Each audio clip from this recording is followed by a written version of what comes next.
നിങ്ങൾ അപ്പനേക്കാളും അമ്മയേക്കാളും മകനേക്കാളും മരുമകളെക്കാളും എല്ലാവരേക്കാളും അധികമായി എന്നെ സ്നേഹിക്കാത്തവന് എൻ്റെ ശുശ്രൂഷകനായി ഇരിക്കാൻ പറ്റില്ല, അതിനുള്ള യോഗ്യത ഇല്ലെന്നാണ് പറയുന്നത്.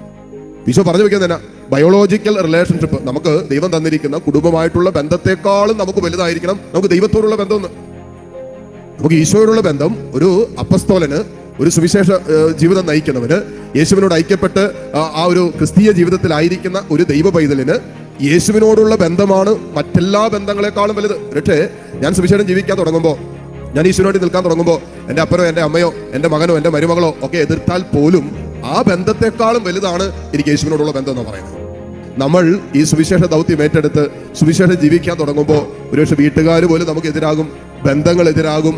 അപ്പോൾ ഒരു കുടുംബത്തിൽ തന്നെ ഇങ്ങനെ ആ സുവിശേഷ മൂല്യങ്ങളോട് വിഘടിച്ച് നിൽക്കുന്നവർ ഒരു ഭവനത്തിൽ തന്നെ ഉണ്ടാകും എന്ന് പറയുന്നത് എത്രയോ പേരുടെ അനുഭവം.